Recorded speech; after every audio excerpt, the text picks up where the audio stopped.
అందరికీ praise Lord. Very good morning to all of you. Welcome to today's వైనస్ programme.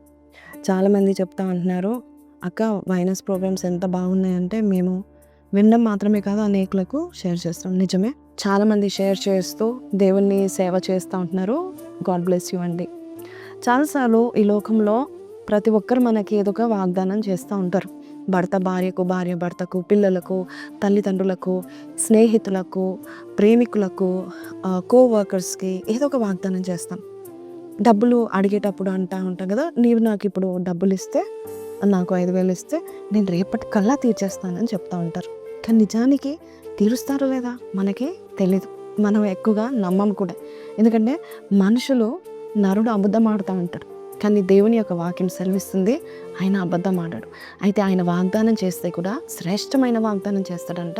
2 పేతురు పత్రిక 1వ అధ్యాయము 4వ వచనం. ఆ మహిమ గుణాతిశయములను బట్టి ఆయన మనకు అమూల్యములను అత్యధికములైన వాగ్దానములను అనుగ్రహించి ఉన్నాడు. ఆయన వాగ్దానం చేసే దేవుడు. He's a promise maker and he's a promise keeper. కాబట్టి ఆయన ఈరోజు చెప్తా ఉంటున్నాడు, నేను వాగ్దానం చేస్తే నార్మల్గా వాగ్దానం చేయను, గొప్ప విషయంలో నేను వాగ్దానం చేస్తూ ఉంటాను. ఫర్ ఎగ్జాంపుల్, అప్పుల బాధలు ఉన్న వారికి దేవుడు అంటాడు, నీ అప్పులన్నీ నేను తీర్చేస్తాను అంటాడు. అంతేకాకుండా ఇంకా మిగిలేలాగా నేను చూసుకుంటాను అంటాడు.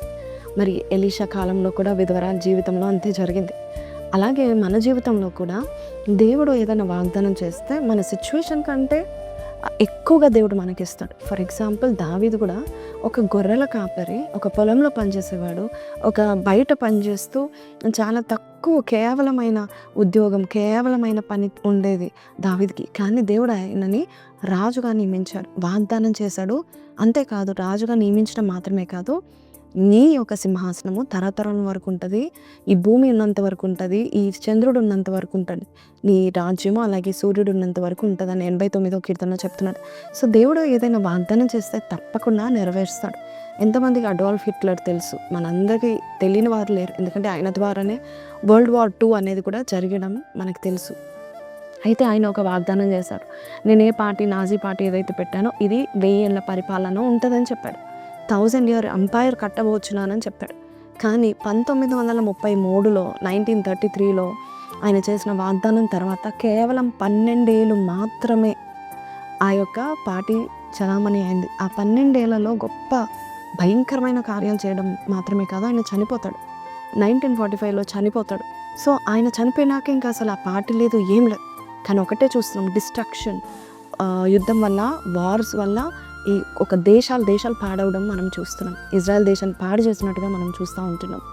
కానీ ఆయన పరిపాలన చూడండి, 12 ఏళ్ళ పరిపాలన. మనుషులు తన సామర్థ్యాన్ని బట్టి వాగ్దానం చేస్తారు. మన దేవుడు కూడా తనకున్న సామర్థ్యాన్ని బట్టి వాగ్దానం చేస్తారు. తన సామర్థ్యము, మనుషుల సామర్థ్యము వేరు. కాబట్టి ఈరోజు దేవుడు ఏదైతే వాగ్దానం చేశాడో రాసుకునండి, మర్చిపోకుండా ఆ వాగ్దానం తప్పకుండా నెరవేరుస్తాడు.